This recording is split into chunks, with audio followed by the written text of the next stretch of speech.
Today's story is so dark it left scars, unfolding across the scorched streets of the Old West, where vultures circle high above, and mercy is considered weakness. This is a land where innocence and brutality meet, where one wrong move can decide whether you live free or disappear forever. It started with a public humiliation. A woman struck in front of a cheering crowd. A moment meant to break her. But instead, it awakened something far more dangerous than fear. Before we kick off this adventure, don't forget to hit like on the video and let us know in the comments where you're watching from. The Arizona sun pressed down on Tombstone's Main Street like hot iron seared into skin. The summer of 1887 showed no mercy, bleaching the wood of storefronts until they looked ready to burn at the slightest spark. The air carried the sour bite of cheap whiskey from the Lucky Strike saloon, tangled with horse sweat, drifting dust, and the quiet stink of despair that clung to mining towns long past their glory. Edgar Pike's auction yard squatted at the corner of Allen and Fifth, a wide basin of suffering where money changed hands and dignity was traded away. Pike stood atop a stack of shipping crates, barking prices in a voice worn raw from selling everything imaginable. Tools, cattle, and people unlucky enough to fall into debt or cross the wrong man. Rough hands shoved Clara Hale forward, rope biting into her wrists, scraping against fingers hardened from chalk and school slates. She was 22, and she had come to Tombstone half a year earlier, believing she could teach miners' children their letters. Instead, she'd been caught in a snare of lies and bribed judges. The theft charge was Edgar Pike's doing. She had rejected him once too often, and now she stood under the open sky, waiting to be sold like livestock. The crowd tightened in around her. Failed prospectors, idle gunmen, claim owners watching their fortunes dry up. Clara recognized faces she'd passed on Sundays, men who once tipped their hats, now measuring her worth the way they'd judge a horse. "Turn around," Pike ordered, yellow teeth flashing in a merchant's grin. "Let the gentlemen see what they're paying for." Clara stiffened, eyes fixed on the far edge of the crowd. "I'll stand as I am."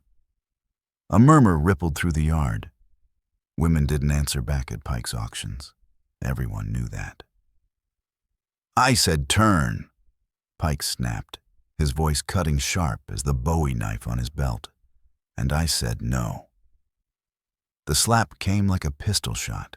Roy Cutter's hand cracked across her cheek, sending her stumbling to the dirt, bound wrists useless to catch her fall. Blood filled her mouth, metallic and warm, as fire spread across her face. Cutter swayed, reeking of raw whiskey and trail dust.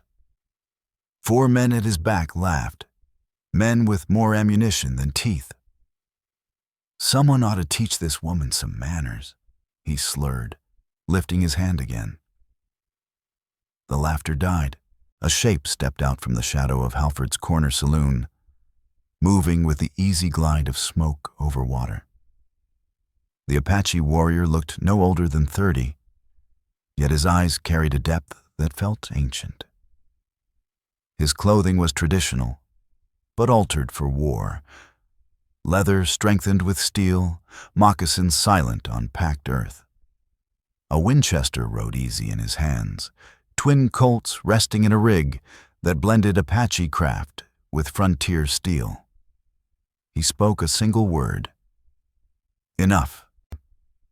The voice was low, barely raised, yet it reached every edge of the yard. Men who'd faced bandits and claimed jumpers found themselves edging back without knowing why. Cutter squinted, trying to focus. "What's this? A tame Indian playing hero?" He jerked his chin at his men. "Looks like we got ourselves an Apache who thinks he's white folk." Hands drifted toward holsters, a fatal choice. What followed would be argued over in Tombstone saloons for years. Some swore the Apache never moved, that the guns simply appeared in his hands. Others claimed they saw the draw, but It came so fast it looked like lightning given shape. 3 shots, 3 men down. One spun into a water trough, shoulder torn open. Another dropped screaming into the dust, clutching his leg. The third lost his hat and part of his ear in the same breath. Between shots, the Apache shifted like wind, never in the same place twice. When the echoes faded, he stood 10 feet from where he'd begun, weapons leveled at the survivors. "Your men live because I allow it," he said calmly. His English was accented, precise. "They can leave. You—" His gaze locked on Roy Cutter, cold enough to freeze blood. "You struck a woman. Among my people, that makes you lower than a dog." Cutter's drunken courage drained away. His fingers twitched near his gun, counting odds he knew he couldn't beat. The crowd had drawn back into a wide ring now, even Edgar Pike retreating from his platform. Clara forced herself up onto her knees, spitting blood into the dirt. Through the ringing in her ears, she heard her own voice. "Don't kill him." Both men turned, surprised. "Don't kill him," she said again, dragging herself upright. Dead men teach nothing. But a man stripped of pride and comfort carries that lesson everywhere. The Apache studied her for a long heartbeat. Something shifted behind his eyes. Then he moved. Cutter's gun never cleared leather. The rifle butt slammed into his stomach, folding him in half. In moments, the outlaw was disarmed, his belt stripped away, boots yanked off, pockets emptied. "The woman shows more mercy than you deserve," the Apache said evenly. "So you will walk, no horse, no water, no boots. Walk until the sun humbles you, or the desert takes you." Roy Cutter's face went pale. Bare feet on Arizona ground meant cactus spines, scorpions, burning sand, and arriving in the next town ruined. "You can't," he started. The Winchester rose, unhurried. "Walk," the Apache said, "or be carried." Cutter chose to walk. "The woman shows more mercy than you deserve," the Apache said, taking a step back. "So you will walk. No horse, no water, no boots. Walk until the sun humbles you, or until the desert takes you. Choose." Roy Cutter's face drained from red to a sickly white. Bare feet in the Arizona desert meant cactus thorns, scorpions, and sand hot enough to blister skin. It meant reaching the next town as a crawling beggar, his name stripped of whatever fear it once carried. "You can't. This ain't lawful," he muttered. The Winchester lifted with unhurried ease. "Walk," the Apache said, "or be carried." Roy Cutter chose to walk. The crowd split apart as he staggered off, his socks already shredding against stone and grit. The men who could still stand followed him, limping and silent, leaving their guns behind without being told. The Apache watched until they vanished at the edge of town. Only then did he turn to Clara Hale, drawing a knife and cutting the rope from her wrists in a single clean motion. "You are free." She rubbed her raw skin, studying the stranger who had shattered the yard with nothing but his presence. "Free to what?" she asked. "I have no money, no horse, nowhere to go. That's just another prison." "Then take his," the Apache replied, nodding toward the pile of Cutter's discarded belongings. "Horses outside the saloon, strong animal, fool owner." "And you?" Clara asked, surprised by her own voice. "Why involve yourself? This wasn't your fight." For the first time, something like pain flickered across the warrior's face. "Every fight against those who sell human beings is my fight." He turned away, then paused. "My name is Nantan. If you are wise, you will ride east. This territory grows darker by the day. Clara looked at the thinning crowd, at Edgar Pike already counting his losses, at blood soaking into the dust. She thought of the children she had come to teach, of hopes burned down to ash. And she thought of this Apache who moved like death yet spoke of justice.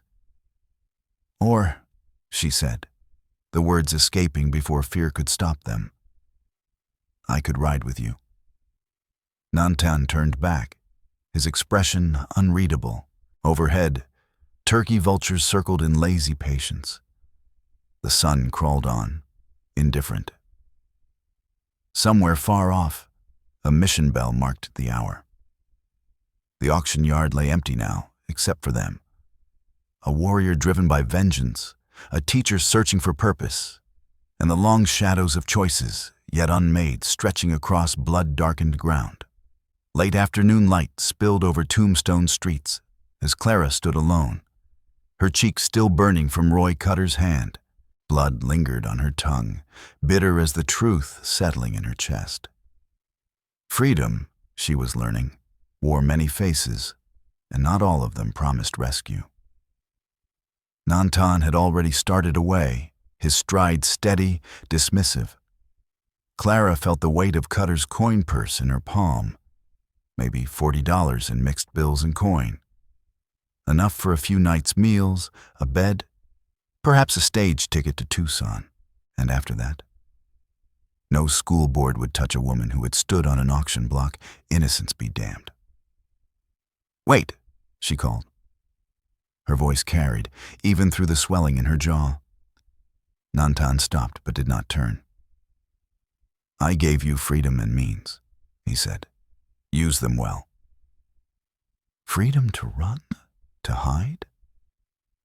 Clara moved closer, aware of townsfolk giving them wide space. That isn't freedom. It's the same cage, just wider. He turned then, dark eyes weighing her. Up close, she saw the marks of hard travel etched into him, the weathering of years beneath open sky. A scar traced his left forearm, old and deep. You know nothing of cages, he said quietly. Don't I? Clara shot back. 6 months ago, I came west to teach children their letters. Now I'm bruised, bloodied, and branded like property. She met his stare. Tell me, what's the difference between what happened to your sister and what almost happened to me? Nantan's reaction was instant. His hand snapped to his knife, muscle tightening like a coiled snake. You know nothing of my sister. I know enough, Clara said, standing her ground though her heart pounded. The way you speak of slavers, that's personal. The look in your eyes when you see me, that's memory. They stood frozen in the dust, two wounded lives, measuring each other across a divide of culture and pain.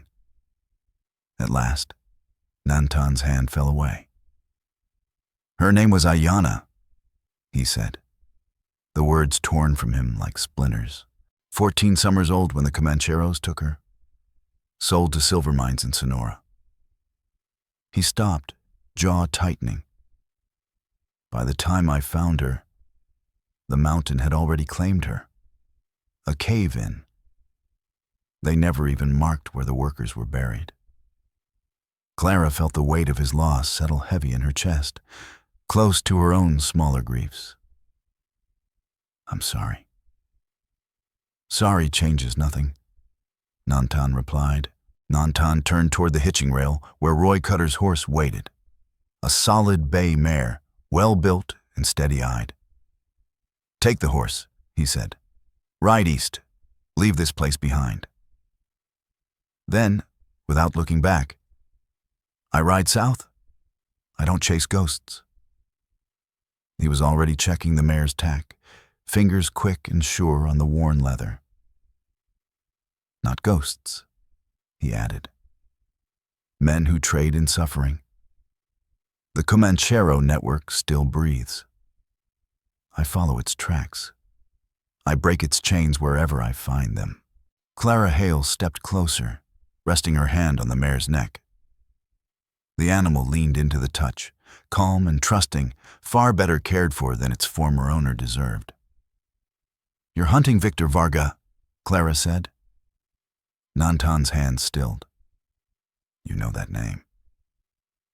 "Every woman in this territory knows it," Clara replied.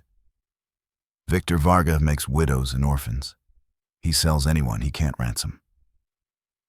She met his eyes. 3 days ago, 2 children vanished from the Mexican quarter. A boy of 10, a girl of 7. Everyone knows, no one acts. The law is either bought or afraid. She swallowed. Evan Morrison and Lily Morrison. Their father died in the mines last winter. Their mother, Mary Morrison, takes in washing. She came to me yesterday begging. Bitterness edged her voice.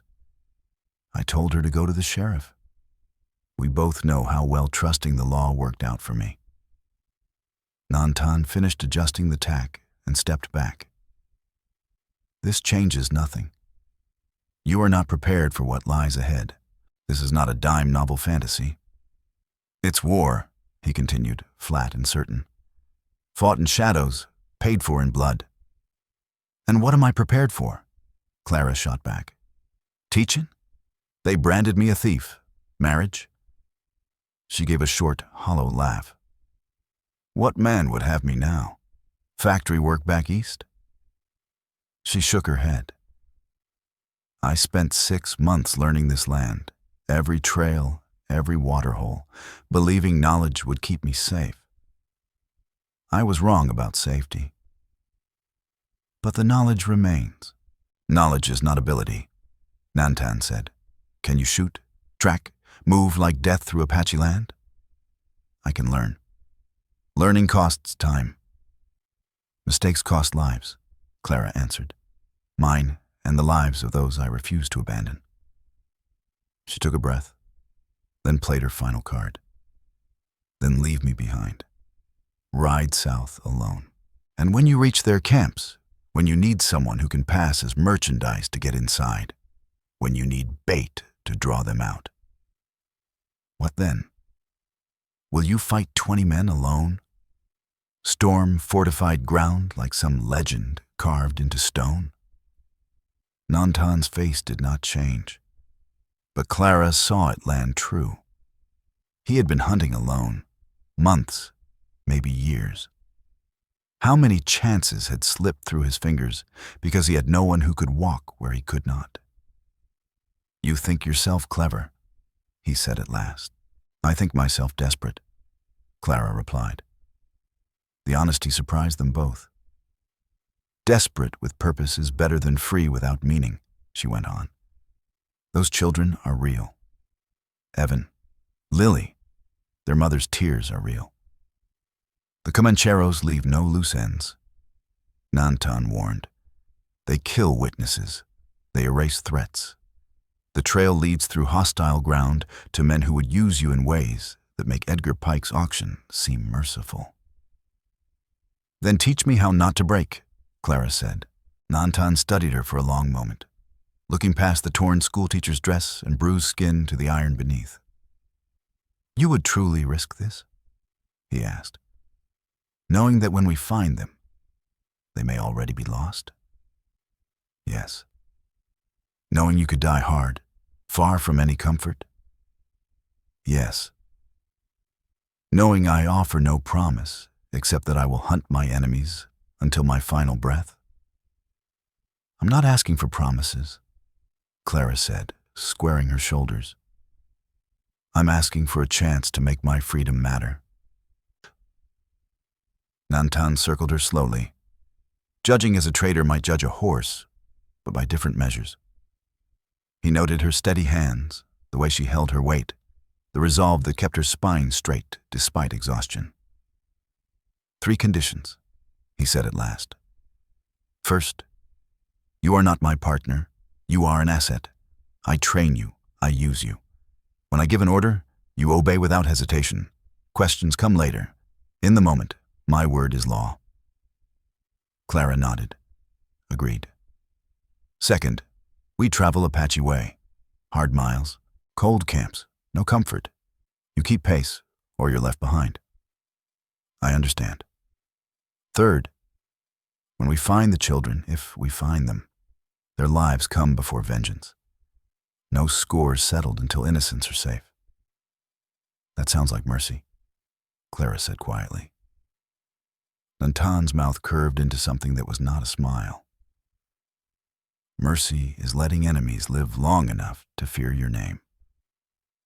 Justice, Nantan said, voice flat as stone, is making sure they never take another child.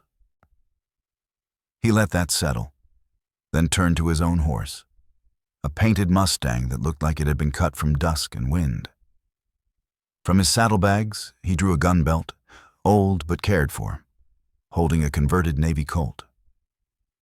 This belonged to a Comanchero who doesn't need it anymore. You wear it, always. You practice every day. He pressed it into Clara Hale's hands. The leather was stiff, the steel heavier than she expected. Weight with purpose. When you can put 6 shots into a playing card at 20 paces, he added.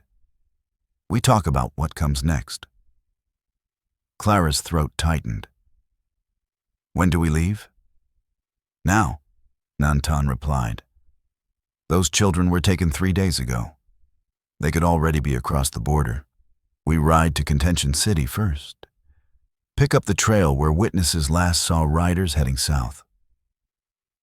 Now? Clara glanced down at her torn dress, her teaching clothes smeared with dust and blood. I have nothing. No supplies. No proper clothes. Good, Nantan said. You learn faster with nothing. He swung into his saddle as if the motion cost him no effort.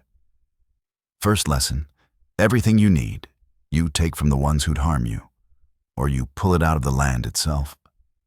Comfort makes you soft. Necessity makes you dangerous.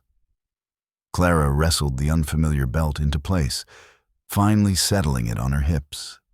It felt wrong and right at once, alien, yet inevitable. She gathered her shredded skirts and mounted Roy Cutter's bay mare, grateful for the childhood hours she'd spent riding her father's workhorses.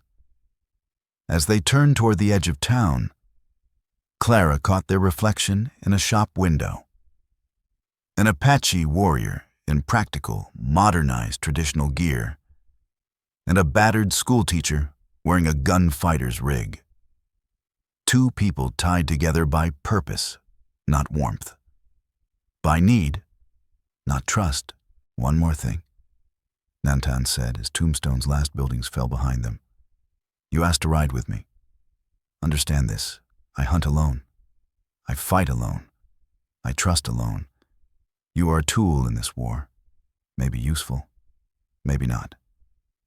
He didn't look at her when he spoke. Do not expect friendship. Do not expect protection beyond what serves the mission. Do not expect survival. Clara met his cold profile with steady eyes. I expect nothing, she said. Except the chance to find those children. Everything else I'll earn, or die trying. Something flickered in Nantan's gaze. Surprise, maybe, or the faintest trace of approval. Then he touched his heels to the Mustang's flanks, and they rode into the thickening dusk, leaving Tombstone's false promises behind. The desert opened up in front of them, wide, harsh, and unforgiving, secrets carved into stone and sand. Somewhere beyond the horizon, 2 children waited in darkness. And somewhere between town and wilderness, a teacher was already becoming something else. Or she would be buried by the attempt. The change had started. The desert did not teach gently. By their 3rd day out of Tombstone, Clara understood that everything she'd once called survival was only the first page of a book written in thorns and thirst. Stop, Nantan ordered, raising his hand as they crested a low rise. Below them, The trail they'd been riding split into 3 directions. He dismounted in one smooth motion and dropped into a crouch, reading the ground like it was printed text.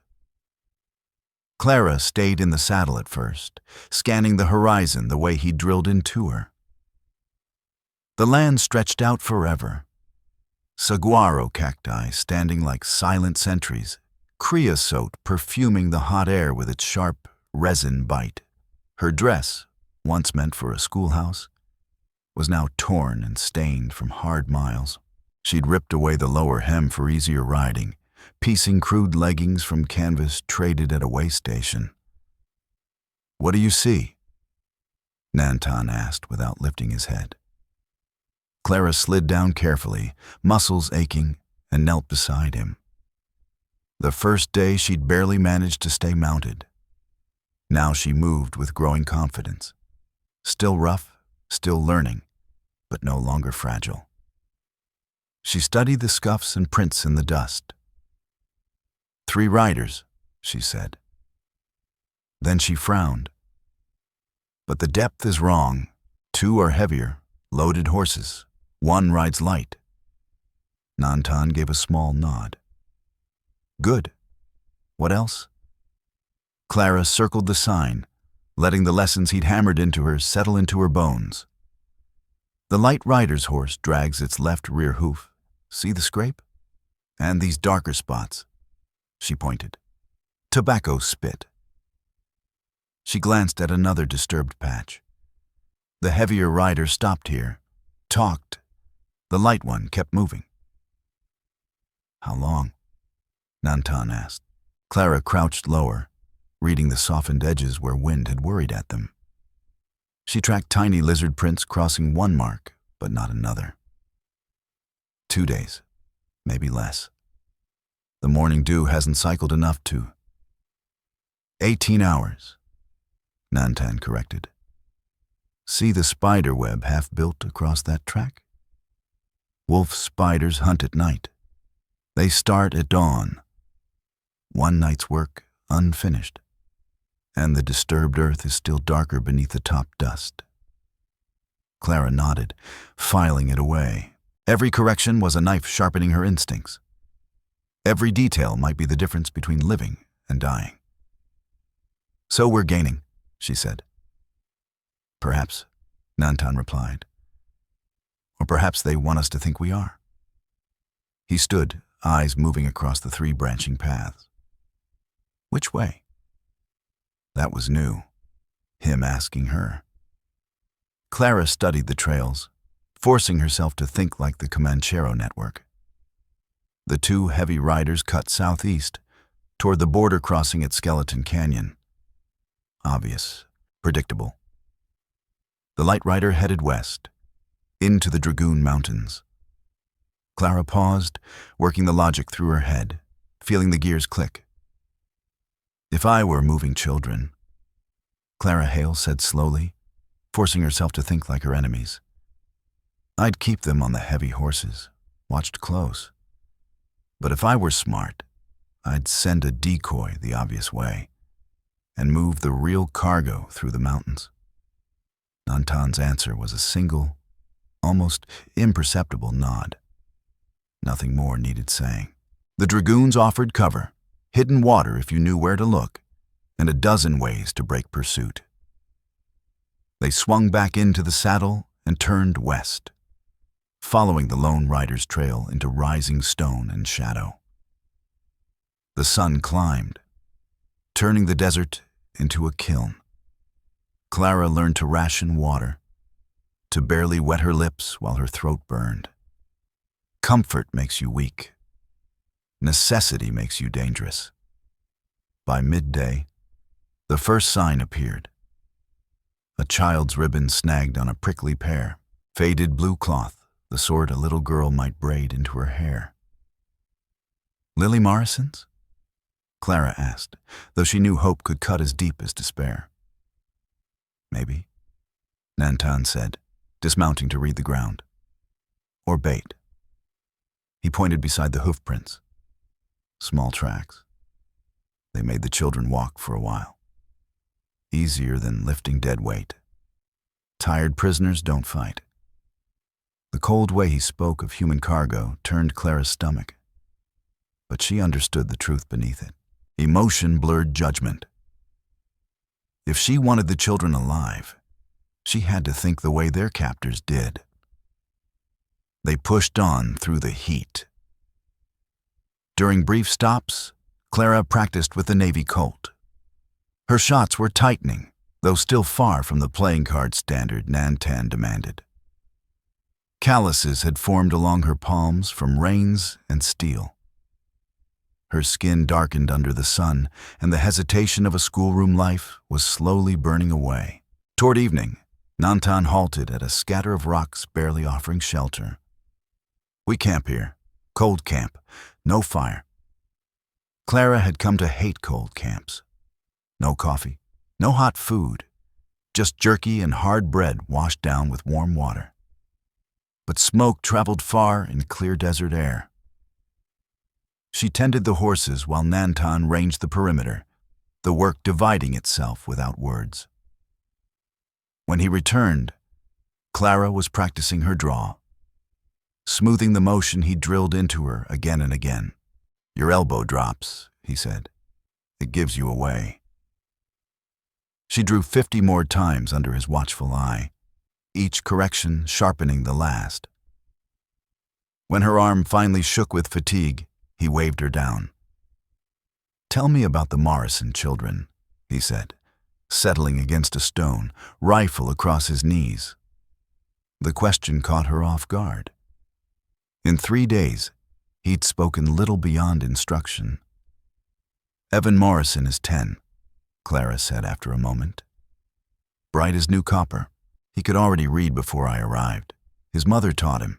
He wanted numbers. Wanted to be an engineer for the railroad." Her voice softened. "Lily is 7. Quiet, but she notices everything. She draws in the dirt when she thinks no one's watching. Mostly horses. She says she'll have one of her own someday." "You speak of them as if they still live," Nantan said.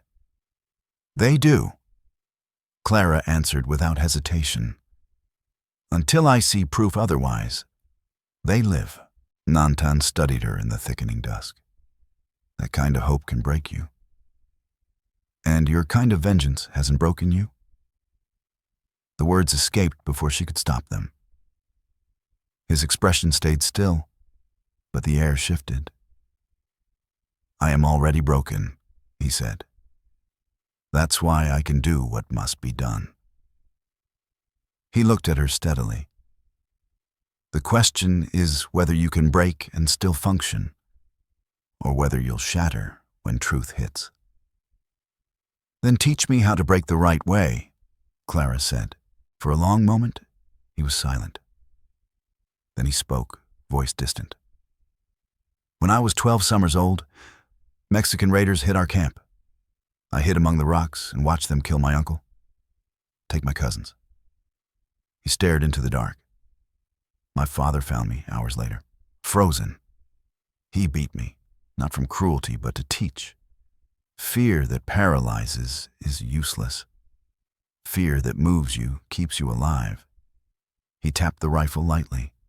"Fear is a tool. So is anger. But anger burns fast and leaves nothing. Purpose, that's what lasts." His gaze returned to her. "What drives you, Clara Hale? Truth now, not something noble." She considered lying. Something about justice, about saving children, but he would hear the weakness in it. "Shame," she said quietly. "I came west to matter, to shape minds, to build something that lasted. Instead, I trusted the wrong people, the wrong systems." Her throat tightened. "When Edgar Pike had me arrested, when they put me on that platform, I felt myself vanish. I wasn't a woman anymore. I was meat with a price." She met his eyes. "Now I'm still nobody. Just nobody with a gun and a reason." Nantan reached into his pack, broke a strip of jerky in half, and handed her a piece. "Then maybe," he said, "that will be enough." Tomorrow we enter the Dragoon Mountains proper, Nantan said quietly. The trail will fade. The danger will grow.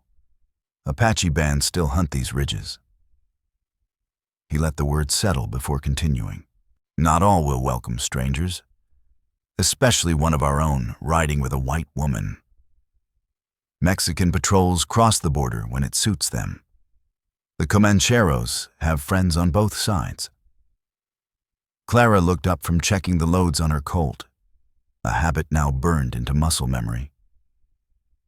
You're trying to scare me into turning back. I'm making sure you understand the choice, Nantan replied. After tomorrow, turning back becomes difficult.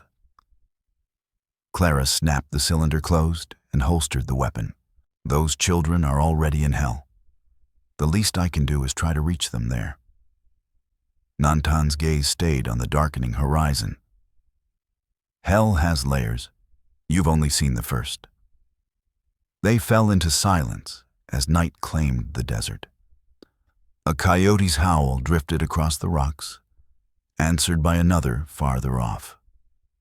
One voice alone, then a pair. The sound raised the hair on Clara's neck. Stars spilled across the sky, sharp and endless, untouched by smoke or lamplight. Your draw is improving, Nantan said at last.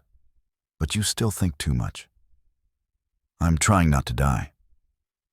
Combat is instinct, he replied, built through repetition until thought disappears. Tomorrow we train shooting from horseback. Clara winced. I can barely hit a target that isn't moving. Exactly. Fail at something harder, and the easier task sharpens. Training is as much the mind as the body. He rose and checked the horses one final time. First watch is yours. Wake me at midnight. Clara settled where she could see the approaches, rifle across her knees the way he'd shown her. The desert night breathed and shifted. Rustles, chirps, the click of disturbed gravel. Each sound might be danger or nothing. Learning the difference was survival. She thought of Evan and Lily, somewhere ahead in all that darkness. Of Mary Morrison weeping in her adobe doorway. Of the woman she'd been only days ago, clean, educated, safe in illusions. That woman had died the moment Roy Cutter's hand struck her. What remained was rougher, emptier, and maybe truer. When midnight came and she woke Nantan, he studied her before taking her place. You're changing, he said. Is that approval or a warning? Neither. It's fact. Whether the change makes you useful or dangerous is yet to be seen. Clara rolled into her blanket, exhaustion dragging her under. What if it makes me both? His answer followed her into sleep. Then you might live through what's coming. The desert waited, patient as stone. Somewhere in its vast heart, two children marked another day of captivity. And their unlikely pursuers, a broken warrior and a teacher learning how to break, moved closer to violence. The canyon tightened as they climbed deeper into the dragoons, red stone walls rising like the jaws of a fortress. Nantan read the ground where Clara saw only rock. One shifted stone, a snapped twig, a scuff in dust, threading them through a maze of narrow cuts and shadowed bends. There, he whispered, pointing. A thin ribbon of smoke lifted beyond a curve in the gorge. Careless, he murmured, or confident. They dismounted, tying the horses into scrub oak. Clara checked her Colt. The motion was nearly smooth now, after 4 days of relentless practice. Her hands stayed steady, even as her heart slammed against her ribs. Nantan led them up a narrow deer trail that zigzagged along the canyon wall. Clara followed, setting her feet exactly where he had, avoiding loose stones. They bellied down amid juniper and prairie grass. Below, 5 men lounged around a small fire. Clara recognized the type instantly. Border wolves who'd sell their own mothers for whiskey. Their leader, thick-bodied, a Mexican with silver conchos stitched into his vest, studied papers from a leather portfolio. Luis Moreno, Nantan breathed. Victor Vargas' lieutenant. Those papers, bills of sale, routes, destinations. He guards them like his life. If he loses them, Varga kills him. Clara scanned the camp, her teacher's eye cataloging details. 5 saddles, 6 horses. A rifle leaned within easy reach. A coffee pot simmered, no rush to leave, no sign of children. They handed them off already, she whispered. The 6th horse, it's calm. Nantan's hand touched her arm, firm and silent. He nodded toward the camp's edge. A 6th man stepped from behind a boulder, fastening his trousers. Younger than the rest, nervous. His eyes kept darting. As he turned, Clara saw the prison markings on his jacket. Escaped convict, she murmured. Promised a clean slate for dirty work. 6 men, Nantan said. We should watch, Clara whispered. Learn. Okay. Patience, he replied. Kills more enemies than bullets. They observed in stillness. Clara noted how Moreno never let the portfolio stray from his reach, how the men positioned themselves to cover every approach except the cliff above them. Overconfident, she said softly. And the convict? Nantan asked. Jumpy, Clara answered. Weak link. Or the most dangerous, Nantan said, eyes never leaving the camp. Unpredictable men always are. Nantan studied the ground, the angles, the men. I could drop 3 before they react. Maybe 4, he said quietly. But Luis Moreno would burn the papers before he died. Without those, we lose the trail. Clara Hale understood immediately. Those documents weren't just ink and leather. They were paths, where Evan Morrison and Lily Morrison had been taken, along with dozens of other stolen lives. So we need misdirection, she said. No, Nantan replied. I need misdirection. You hold here. Cover my withdrawal. Before she could argue, he was already moving, sliding back from the rim. Clara watched him descend toward the horses, then he vanished. Minutes stretched thin, warped by heat and waiting. The sun hammered down. Sweat burned her eyes. Then she saw him, or rather, didn't. A shape inside shadow, circling the camp's edge as if the land itself had learned to move. He'd left his rifle behind, carrying only knives, becoming rock and dust. One of the men rose to refill a coffee cup. As he passed behind a boulder, there was a brief struggle. A hand clamped over a mouth, a quick thrust, and the body was eased to the ground without a sound. One down. Then the coffee pot clinked against a cup by the fire. Kendall, a voice called. You dropped something? No answer. Hands drifted toward guns. With cold clarity, Clara realized Nantan's approach was blown. He was still too far from Moreno, who was already reaching for the portfolio. She didn't remember choosing. Her body moved. The Colt filled her hand as she rose to one knee. The front sight settled on Moreno as he grabbed the papers. The shot cracked through the canyon like a hammer on stone. Moreno spun. The portfolio flew from his fingers as the bullet tore high into his shoulder. Chaos erupted. Men shouted, scrambling for cover. Nantan was suddenly among them, a blur of motion and steel. Clara fired again, not to kill, but to disrupt. A scarred gunman dove for cover instead of drawing on Nantan. She missed. The distance was longer than anything she'd trained for. but it didn't matter.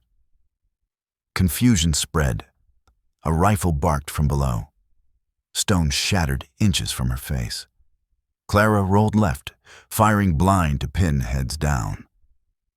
Below, Nantan had already cut down 2 more.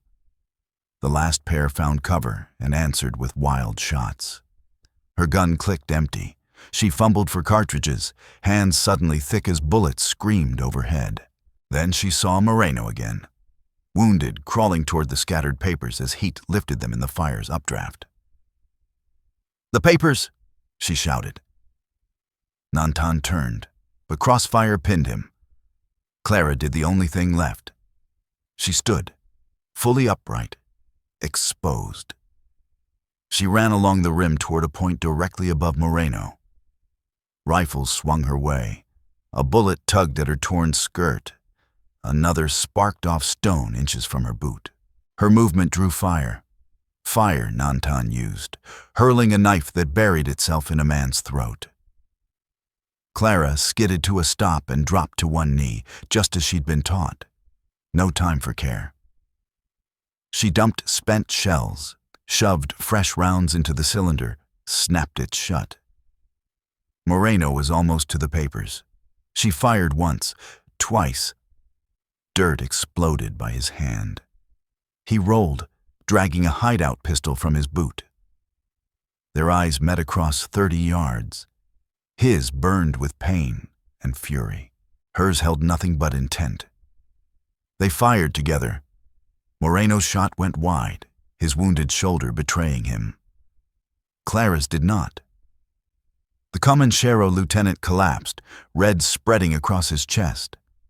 Below, Nantan closed on the final gunman. The struggle was brief, savage, ending in the sharp crack of a broken neck. Silence followed, broken only by the hiss of papers beginning to burn. Clara half ran, half slid down the slope, reaching the fire as the edges curled black. She grabbed what she could, slapping out embers with bare hands. Pain seared her palms. She didn't stop until Nantan hauled her back. "Enough," he said. "You saved what could be saved." She looked down. Half the portfolio remained, charred edges but legible. Names, dates, roots. Enough. Nantan glanced at the bodies she'd dropped. "Another of Victor Vargas' dogs," he said. "You did well." Clara stared at the corpse, waiting for horror to arrive. It didn't. "I killed a man," she said. "You saved our mission," Nantan replied, already stripping weapons and ammunition from the dead. "And likely many lives written on those pages." He paused, studying her. "How do you feel?" She considered lying, saw no point. "Nothing. I feel nothing. Is that wrong?" "It's survival," he said. "Feeling comes later when there's quiet and safety. For now, emptiness keeps you alive." He pulled a leather pouch from Moreno's coat, heavy with gold. Payment for deliveries. Blood money becomes rescue funds. Clara looked at her hands. Burned, blistered, steady. The desert watched. 4 days earlier, these same hands had held chalk and reading primers. Now they gripped a gun that had ended a life. Clara pushed the thought aside and focused on what mattered. "We need to read the papers," she said. "Then decide our next move." "First, we move," Nantan replied. "Gunfire carries through these canyons." If there were patrols nearby, the rest went unsaid. They worked fast, stripping what they could use, hauling the bodies into a shallow depression and covering them with stone. Not respect, necessity. Corpses drew scavengers, and scavengers drew eyes. As they prepared to leave, Clara noticed something glinting near the fire. A small silver locket, shaken loose from a pocket. She opened it. Inside was a photograph, a young woman holding an infant, smiling stiffly for a frontier camera. Leave it, Nantan said. She closed the locket and slipped it into her pocket anyway. Even killers had been someone's son, someone's husband. Even necessary violence left widows and children behind. The weight felt right, a reminder that justice and cruelty often wore the same face, separated only by perspective. They rode hard for an hour, putting distance between themselves and the killing ground. When Nantan finally called a halt in a sheltered box canyon, the sun was sinking toward the western peaks. Clara spread the salvage papers across a flat rock, anchoring them with stones. Her teacher's mind took over, organizing names by date, tracing routes in her head. Here, she said, finger trembling as it found what they feared. Evan Morrison, age 10. Lily Morrison, age 7. Her voice broke. Sold separately, Nantan said, reading. Evan to the Copper Crown Mine, Lily to Casa de Muñecas in Agua Prieta. House of Dolls, he translated, his face hardening. A brothel. They specialize in young merchandise. The emptiness inside Clara ignited into something white-hot. She's 7. That's why we ride tonight, Nantan said. Agua Prieta is closer. We go there first. Evan will last longer in the mines. Lily may not survive another day. He began checking ammunition, already shaping the next fight. Can you do what's required? He asked. Casa de Muñecas will be guarded. Local law will protect it. The moment we act, we become outlaws. Clara looked at her blistered hands, the gun on her hip, the dried blood darkening her torn dress. The schoolteacher was gone. What remained was harder, emptier, and far more useful. I can do what's necessary, she said, and meant it. For Lily, for all of them. Nantan nodded once. Then we ride. And Clara, what you felt back there, that nothing, hold on to it. You'll need it. They mounted as night closed in, 2 silhouettes against the dying light. Behind them lay 6 dead men and the ashes of careful plans. Ahead waited a child in hell and the promise of more violence. Clara touched the locket in her pocket, a reminder that everyone paid a price in this land, and followed her unlikely teacher into the dark. The lessons were far from finished. The Dragoon Mountains hid secrets in every shadow. For 3 days, Nantan and Clara watched Victor Varga's stronghold from shifting vantage points, counting guards, marking rotations, mapping blind spots. The compound sat in a bowl of red rock, reachable only through a narrow canyon throat or down sheer, treacherous cliffs. 43 men, Clara reported, lowering the field glasses taken from Luis Moreno. 6 at the canyon mouth, 4 on perimeter patrol, 2 in each tower. The rest moved between the main buildings. Nantan nodded, adding marks to the map scratched into the dirt. Cave system runs deep into the mountain. Natural chimneys vent heat. See the shimmer above the eastern cliff? That's your way in, Clara said, tracing the route they'd planned. While I walked through the front gate. He met her gaze. She touched the folded papers inside her jacket. Lily was somewhere in that maze of stone and cruelty, along with dozens more if their intelligence was right. A buyer from California, she said, looking to purchase merchandise. Believable, Nantan said. Believable and suicidal are often brothers. He studied her altered appearance. They'd traded for clothing at a remote ranch. Clara now wore an expensive traveling dress, her hair pinned in elaborate city fashion. She looked like money, which was the point. Varga will test you, Nantan said. Then I'll pass, she replied. She checked the small derringer hidden in her sleeve, the knife tucked into her boot. We've been over this. You need someone to draw eyes. I hold their attention while you position yourself. I can give you an hour, Nantan said.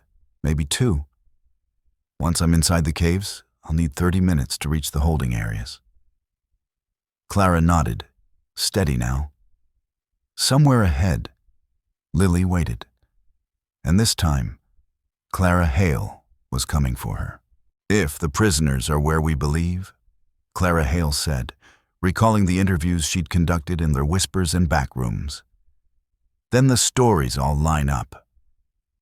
3 separate sources, none connected, all telling the same thing. The natural caves have been turned into cells. Iron gates across the openings. She frowned.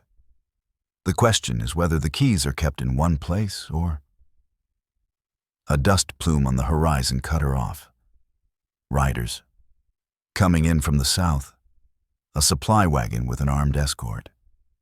They watched it snake through the canyon mouth, noting how the guards checked beneath the wagon, prodded crates, and scanned for stowaways. No one wanted surprises riding in with the supplies. Tomorrow, Nantan said at last. When they're tired from unloading, focused on inventory. You go in at midday. Heat makes men careless. That night, they made final preparations in a cold camp 10 miles out. Clara rehearsed her cover until it felt less like a lie and more like a second skin. Eleanor Whitman, representing San Francisco Money, recommended through contacts in Tucson, seeking specific merchandise, young, adaptable, English-speaking, preferred. Remember? Nantan told her, voice low by the fireless camp. Rich buyers are strange, demanding. If you're too agreeable, they'll doubt you. So I'm difficult, Clara said. Difficult, he agreed, but not impossible. Make them work for the sale. If they ask for proof, names, references, you take offense. She nodded. How dare they question me? You threaten to walk, he continued. Make them fear losing profit. He studied her in the dim starlight. But if they push too far, if something feels wrong, I signal, Clara said, touching the cameo brooch at her throat. Inside, a tiny mirror waited, ready to flash a coded warning. And I run. You abandon the mission, he said. You extract yourself first. His silence after that said everything. They both knew extraction was unlikely once the door closed behind her. Too many lives balanced on what happened next. Nantan? Clara began, then stopped. Gratitude felt too small. Words felt useless. You've been an adequate student, he said finally. You may prove an adequate distraction. From him, it was almost warmth. Dawn came too quickly, Clara dressed with care in her buyer's costume, while Nantan prepared for his own entry. Stripping down to what allowed silent movement, rope and tools secured tight against his body. He looked less like a warrior now than a spirit preparing to haunt stone and darkness. The children come first, he reminded her. Everything else, revenge, justice, even us, comes second. I know, Clara said. She pinned the cameo at her throat and checked her hidden weapons one last time. I'll buy you as much time as I can. They parted without ceremony. Nantan dissolved into broken ground and shadow. Clara mounted her horse, fine stock, purchased with blood money, and rode openly toward the canyon mouth. The guard spotted her from half a mile out. By the time she reached them, 6 rifles tracked her every step. She kept her hands visible, posture cold and entitled.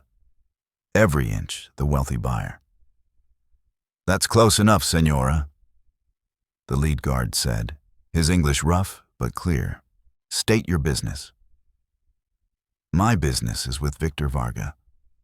Clara replied, disdain sharpening every word, not his hired sentries. I was told in Tucson he could meet specific needs. If I was lied to, I'll take my gold elsewhere. The men exchanged glances. The leader stepped closer, eyes sweeping her dress, her saddle, the quality of her tack.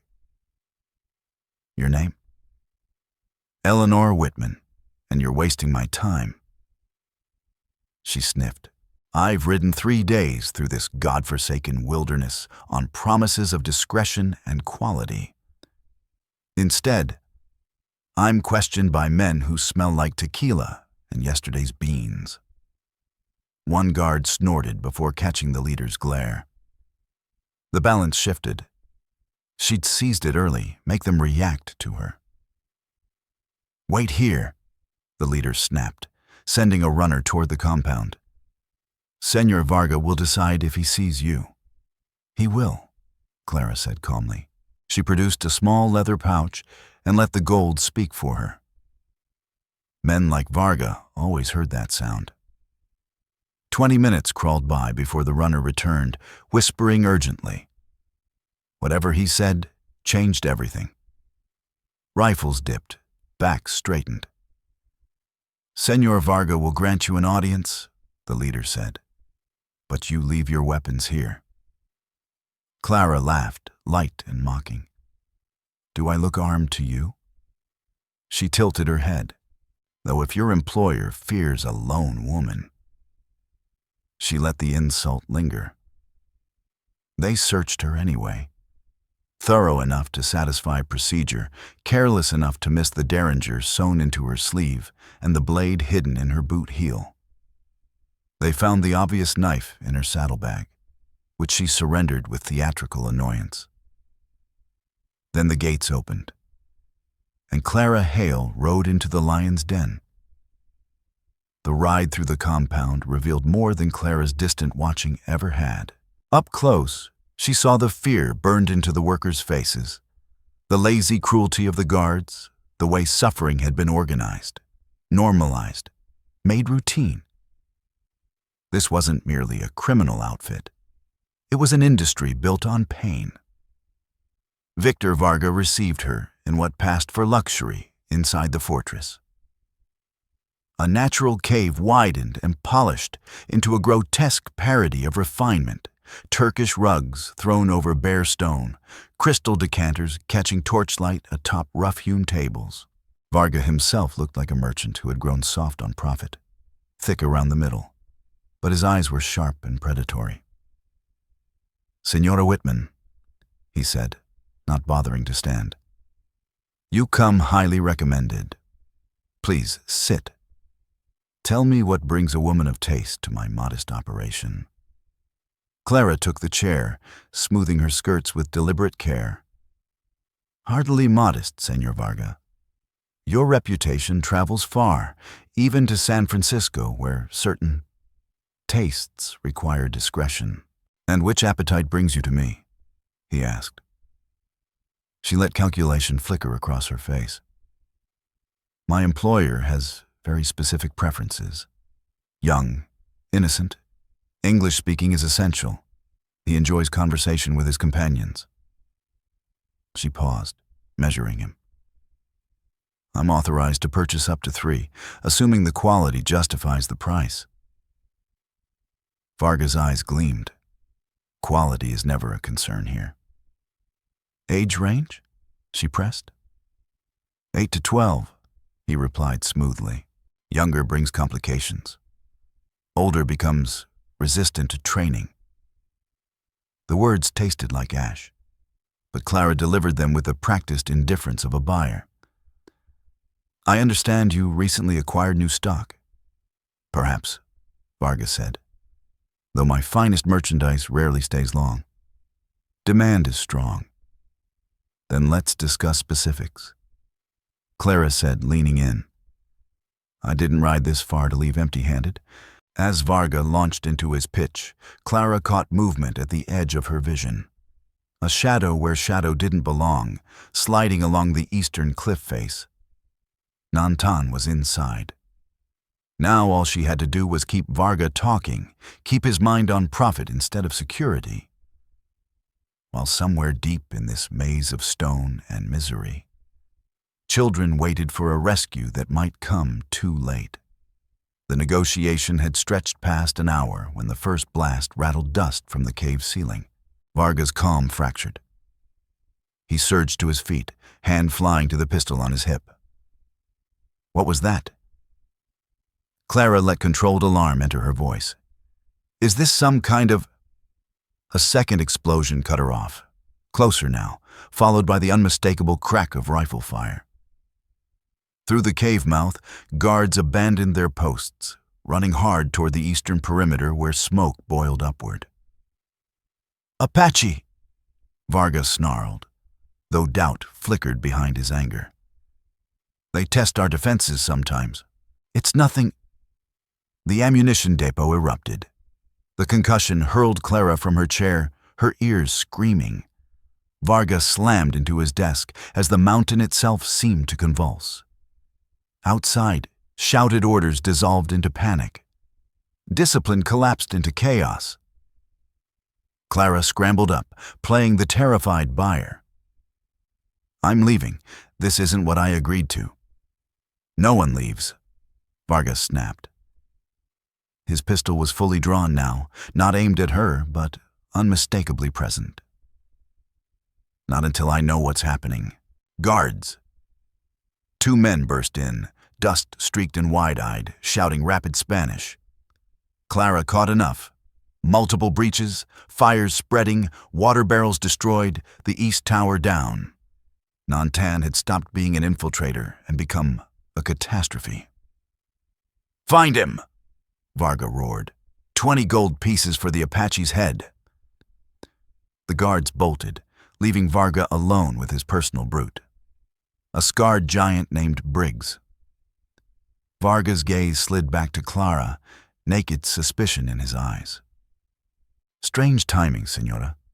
You arrive, and within hours this. Clara let indignation cover fear. Are you accusing me? I'm a businesswoman, not...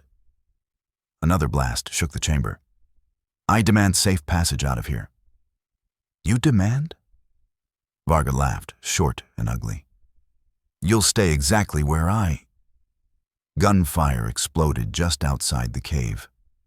Not distant shots, but close, violent exchange. A body flew past the entrance, followed by the unmistakable boom of Nantan's Winchester. Stealth was gone. He'd chosen terror. Briggs moved toward the entrance, peering out. That heartbeat of distraction was enough. The derringer slid from Clara's sleeve into her palm. 2 shots, fast and final.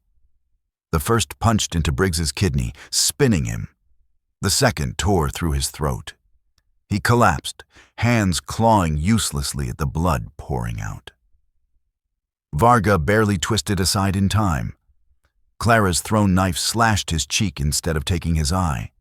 His pistol snapped toward her. Clara dove behind the heavy desk as gunfire shredded the wood above her head. The curse died on Varga's lips as darkness poured into the cave like living smoke. Nantan struck with the speed his name promised. Silent, precise, unstoppable. Varga managed a single wild shot that sparked uselessly off stone before the Apache was on him. They slammed into the heavy desk together, overturning it, scattering gold coins and papers across the floor. Varga had size and weight, but Nantan fought with cold efficiency. An elbow crushing the throat, a knee driving into ribs, fingers finding nerve clusters meant to cripple, not impress. Clara scrambled clear, heart hammering, eyes searching. Her hands closed around Briggs's fallen shotgun just as Varga tore free, swinging his pistol toward Nantan's exposed back. She didn't think. The shotgun thundered inside the cave, deafening and brutal. Varga flew backward, his chest erupting red, the pistol slipping from nerveless fingers. He hit the ground hard, still breathing.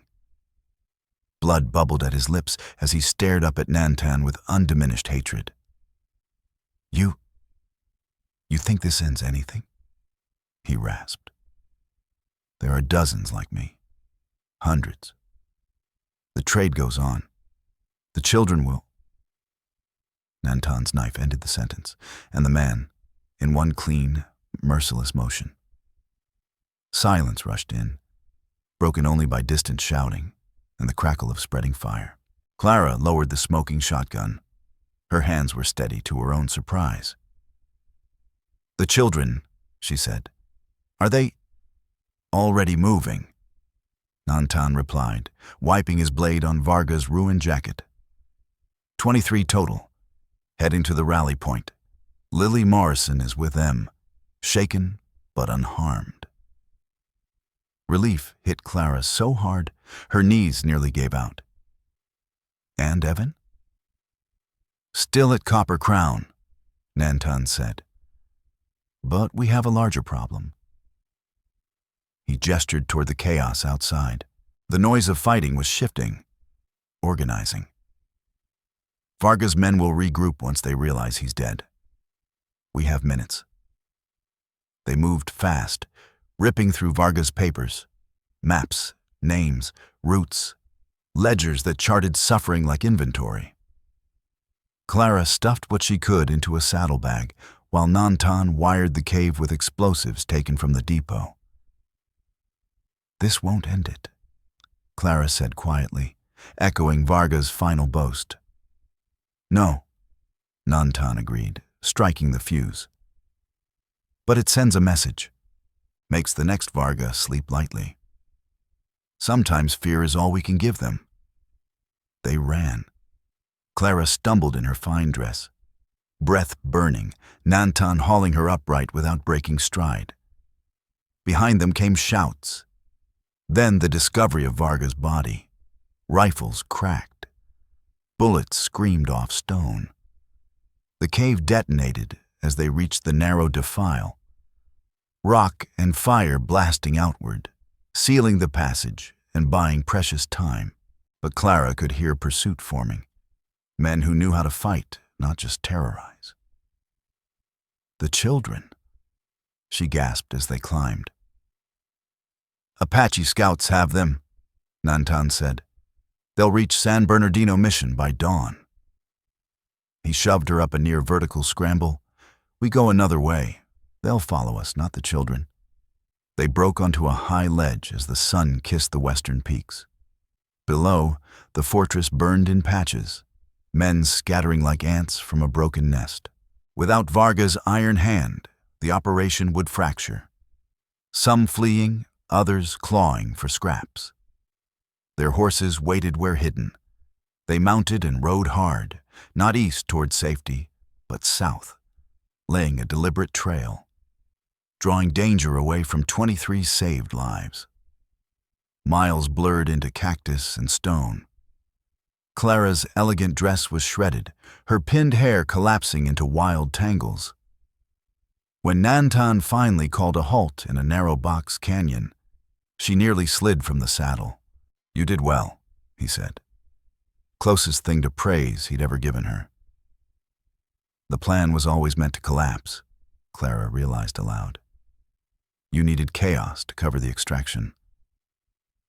Partly, Nantan said. I didn't expect you to kill Briggs so cleanly. Good shots, for someone who learned last week. Clara swallowed, remembering the giant's stunned face, the warmth of blood on her hands. His death felt different, personal. That's the line between killing and murder, Nantan replied. Distance makes it abstract. Proximity makes it real. He studied the stars, calculating. We bought maybe 4 hours. They'll camp rather than track at night. At dawn, they come hard. How many? 20, maybe 30. The smart ones ran. The loyal ones will want blood. Clara checked her weapons, grounding herself in the routine. Then we lead them away from the children. How far to the border? 2 days' ride, he said. But not clean. They know this land. And you... His gaze flicked to her ruined boots and torn dress. Need proper gear. There's a trading post at Skeleton Wells, he added, if we reach it before they do. She nodded, exhaustion and resolve burning together. The lesson was clear now. Survival wasn't about escaping danger. It was about choosing where it followed. And after, assuming we live through this, we ride for Copper Crown Mine, Evan Morrison, and whoever else we can pull out alive. Then the next Victor Varga, and the next, until my sister's spirit rests, or my bones do. Clara understood at once. This wasn't a tale with a clean ending. It was a chain of narrow wins and thinner hopes. She pictured Lily Morrison, likely sobbing into the arms of an Apache woman, alive because two broken people had chosen violence over surrender. I need more, she said. Explosives, strategy, languages. If I'm going to matter, if you survive the next 2 days, Nantan cut in, already tightening tack. We'll talk education. For now, learn what counts. Ride, fight, stay breathing. Philosophy waits. They swung into the saddle as moonlight silvered the desert.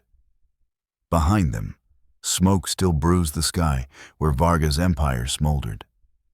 Ahead lay pursuit, hunger, and the sliver of a chance to outrun consequence. Clara Hale, once a teacher, now a killer, becoming something harder, rode after her Apache mentor into the dark. Each hoofbeat carried them farther from comfort and deeper into the frontier's ruthless math, where saving one innocent often demanded the blood of the guilty. The cost was steep. In a land where law wore the face of corruption, conscience was the only court left, and justice belonged to those willing to live beyond polite boundaries. Night swallowed them whole, hunter and hunted indistinguishable across Arizona's vastness.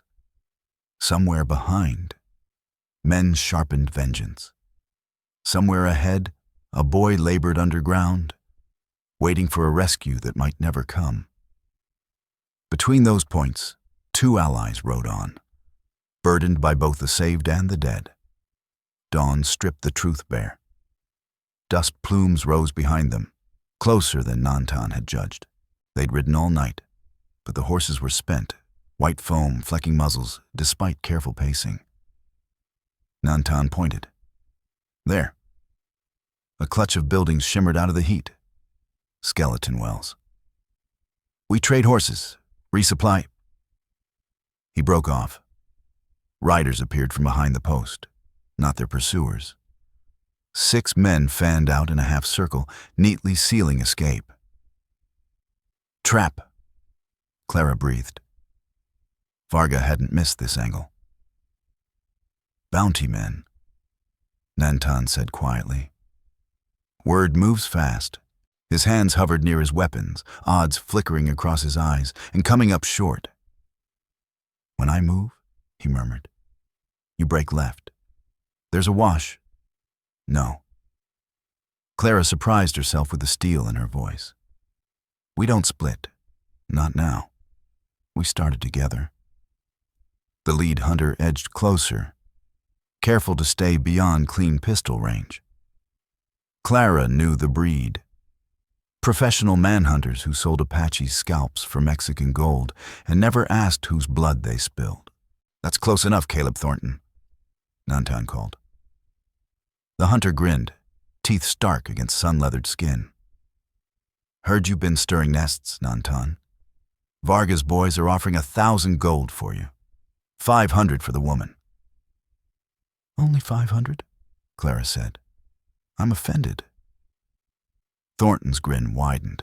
Spirited. I like that. Lay down the guns, come easy, and maybe you both reach collection alive. Counteroffer, Nantan said. You ride away.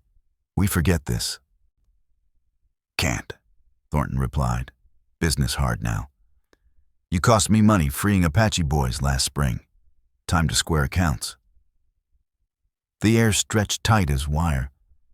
Clara felt sweat trace her spine. She counted breaths, watched for the twitch that meant violence. Her hand rested on her coat, the weight there familiar now. Then thunder rolled from the north. Hoofbeats, many. A dust wall rising fast. Varga's riders, 30 strong, boiling the horizon. They'd be in rifle range in minutes. Looks like the bidding's lively, Thornton said. Question is, do I sell to them or? Nantan moved. His rifle spoke twice. 2 bounty hunters pitched from their saddles. Clara drew and fired in one clean motion. Her shot punched a third man through the shoulder, spinning him sideways. The valley exploded with gunfire. Her horse screamed and went down, hurling her hard. She rolled, came up running, and dove for a rock cluster as lead sparked around her. To her left, Nantan took cover behind a water trough, his Winchester snapping, forcing heads down. Pinned. Thornton's survivors held good ground. Varga's riders closed like a net. In minutes, they'd be ringed by 40 guns. Nowhere left to run. "The well house," Nantan barked, pointing at the squat stone building near the trading post. "Move."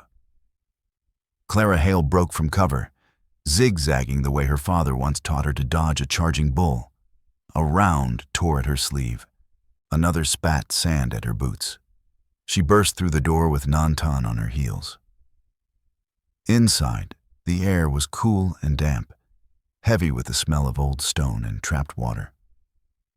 More importantly, it was a fortress. Walls thick as a man's reach, narrow slits cut for defense.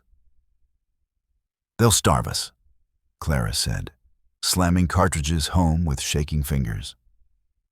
"Look again," Nantan replied, pointing. The well yawned open in the floor, iron rungs disappearing into black. Old Spanish work, tied into natural caves. There'll be exits in the hills. Outside, gunfire answered him. The attack pressed from 2 sides. Caleb Thornton's bounty men from the west, Victor Varga's riders from the north. Both wanted the prize. Neither trusted the other. The first rush shattered against disciplined rifle fire from the windows. Men fell, crawled back, tried again. "Conserve rounds," Nantan said, dropping a rider who pushed too close. "Make every step expensive." The siege found its rhythm. Testing advances, careful shots, long, coiled silences.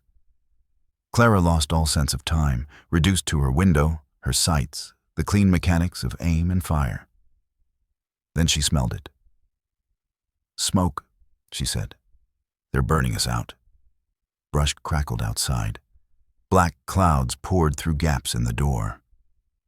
"Now," Nantan said, slinging the saddlebags heavy with Varga's papers. "Hold them 1 minute." He vanished down the well. Clara fired with measured calm as smoke clawed her lungs. When Nantan called from below, she went without hesitation. The rungs were slick with age.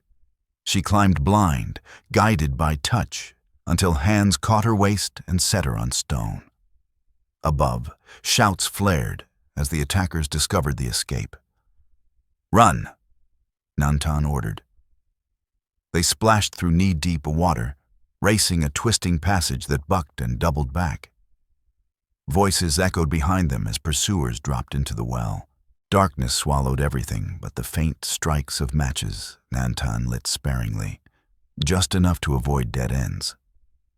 The tunnel forked left. Nantan didn't slow. The squeeze tightened until Clara had to shrug off the saddlebags to pass. Behind them, the voices thinned, then faded. Wrong turns or fear of the crush. After an eternity, gray light leaked ahead. They burst from a hidden mouth into a ravine, gulping clean air, blinking in the sun.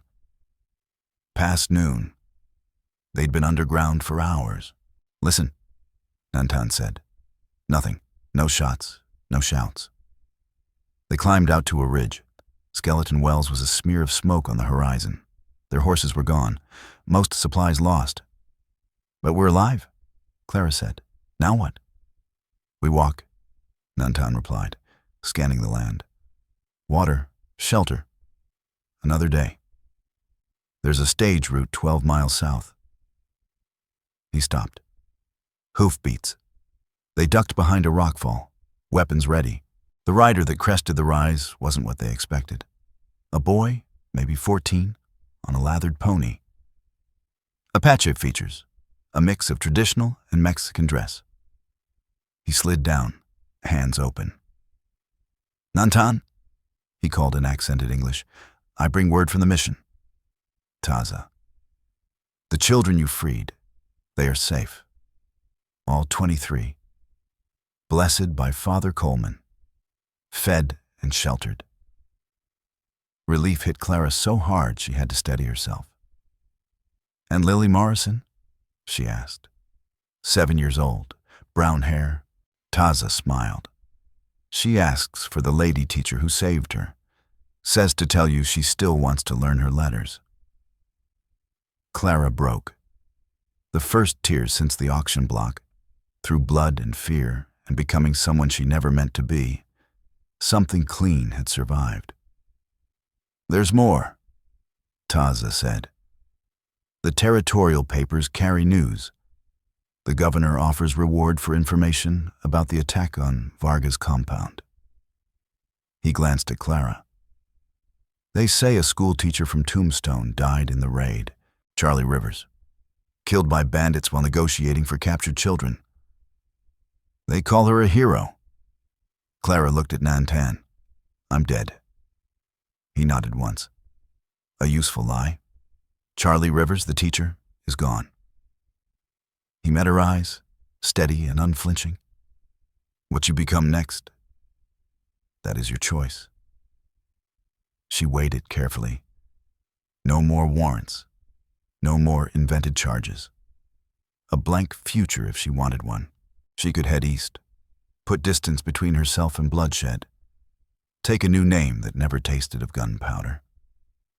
Instead, she asked the boy, "What have you heard of the Copper Crown mine? Are there children there?" "Many," he answered. "Security doubled since Victor Varga fell. They fear rescue." "Then fear is justified." Clara Hale checked her weapons. Their weight felt as natural now as books once had. "We'll need provisions, fresh mounts, and intelligence on the mine's defenses." Nantan studied her face. "You're sure? Your fight is finished. Lily is safe." "One child is safe," Clara replied evenly. "How many aren't?" She held his gaze. "You were right before.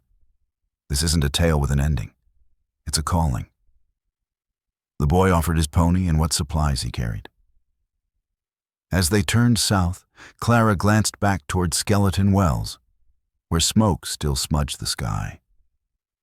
Somewhere in that chaos were men who believed her dead.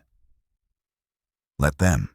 Charlie Rivers, the schoolmarm, truly was gone. What remained was tougher, shaped by necessity, but not broken by it. Still a teacher, only now her lessons were written in risk and measured in lives saved against lives taken. "Evan Morrison is still out there," she said. Nantan nodded once. "Then we go get him."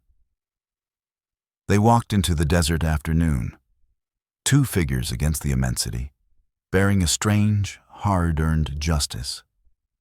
Behind them lay 23 saved souls, and a trafficker's empire reduced to ash.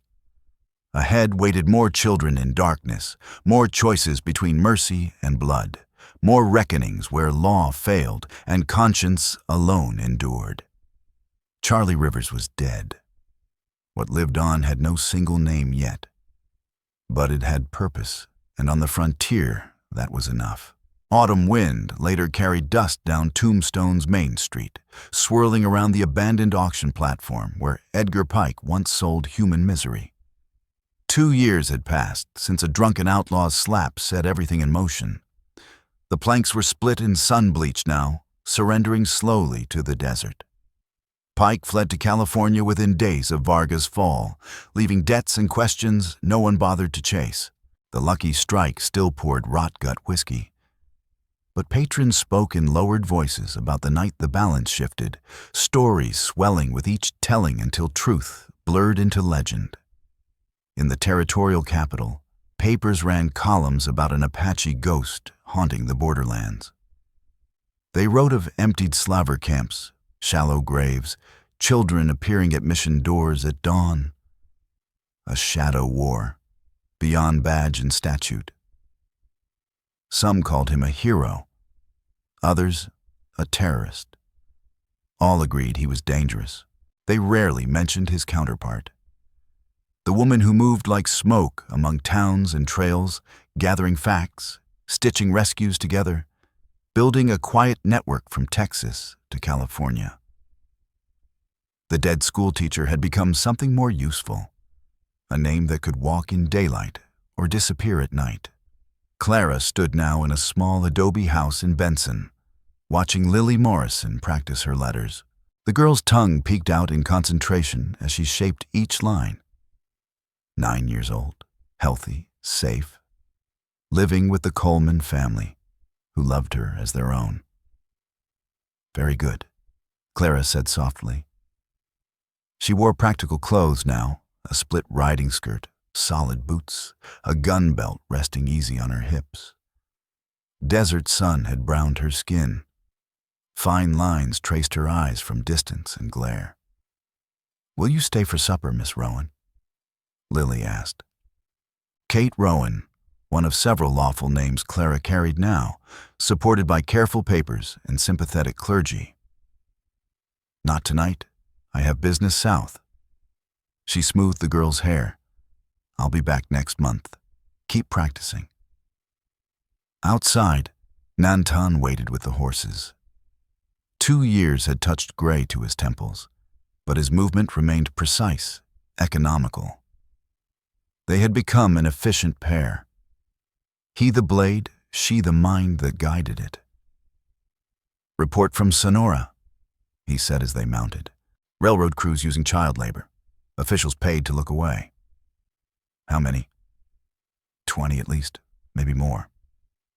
He paused, "Including Evan Morrison." Clara's breath caught. 2 years of rumors and dead ends. Boys sold and resold until they vanished into the maze. To hear he was alive. "You're certain?" Apache's scouts confirmed it. He's 12 now. They put the smaller bodies in the most dangerous sections. Nantan's face hardened to stone. "Extraction will be difficult. The railroad has military protection." Clara settled into the saddle, eyes already measuring distance and cost. "Then we planned carefully."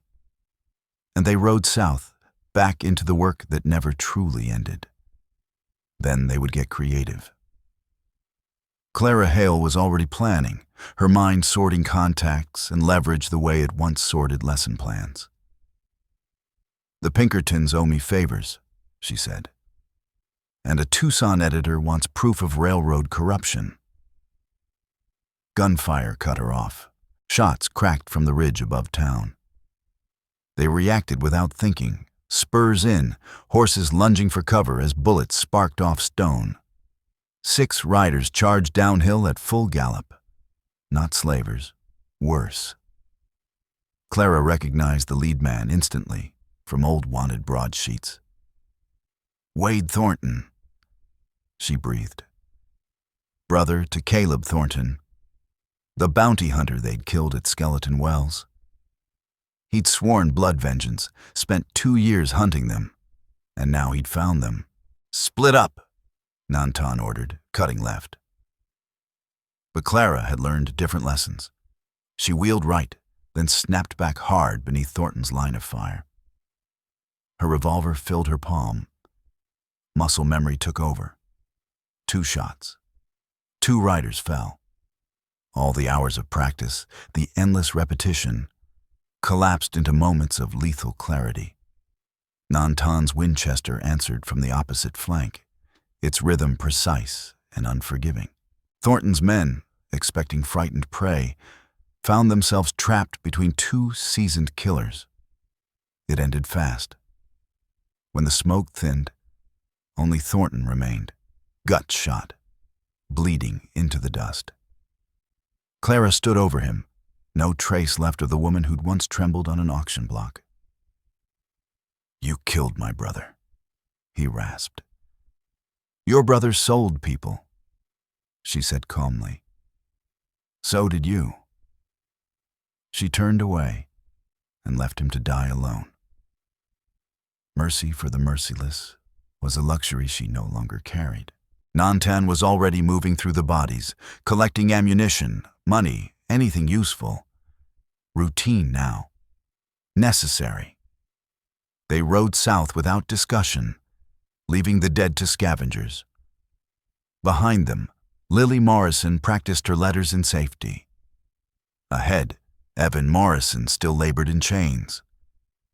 That night, as they made camp, Clara spoke quietly. "After we free Evan, what then? There's always another Victor Varga, another Edgar Pike, another child in captivity." Nantan studied the stars. "My war ends when I join my sister." "And mine?"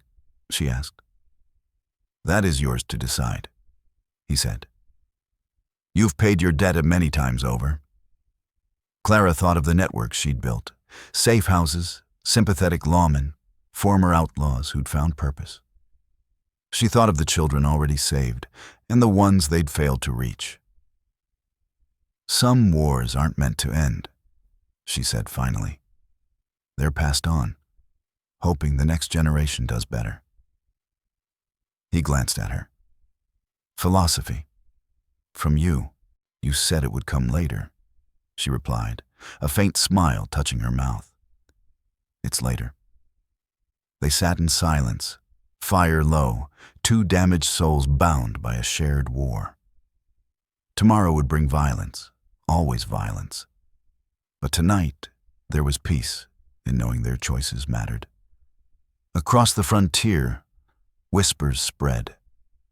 In cantinas and missions, people spoke of an Apache ghost and a woman who moved like smoke, of auction houses burned, of chains broken, of a justice that arrived where the law never did. Some called them heroes, others called them monsters. Clara knew they were neither. They were simply people who had seen too much suffering and refused to look away. As the fire sank to embers, she made her decision. After Evan, we expand, train others, build teams in every territory. "A network," Nantan said. "A school," she corrected, "where the lessons are survival, and graduation comes when you save your first child." He nodded slowly. "The teacher returns." "She never left," Clara said. "She just learned a different curriculum." Above them, stars traced ancient paths, indifferent to human cruelty and hope alike. Below, in the vast darkness of the frontier, two warriors prepared for another day in a war without end. Charlie Rivers was dead. What lived on was stronger than any single name. A promise whispered wherever chains still clinked in the dark. Someone was watching, and someone would come. Finally, let me send my deep thanks to you. Thank you for listening and for allowing this story to speak to your heart. The Wild West still holds countless truths, some painful, some tender, all worth remembering. Stay with us, subscribe, comment, and invite others to discover these untamed stories. From our hearts to yours, thank you for being part of this journey. Aviso legal. Disclaimer. Each story shared here is produced for storytelling enjoyment. Certain scenes may include fictional or dramatized elements inspired by historical circumstances. Although AI tools assist us in visuals, narration, and script development, the emotional tone, editing, and quality control are conducted by people to ensure meaningful experiences. We fully uphold YouTube's policies, using no deceptive recreations or impersonations of real individuals. All creative resources are properly licensed. Unauthorized copying, re-uploading, or remixing is not permitted. Thank you for supporting the effort behind every episode we create.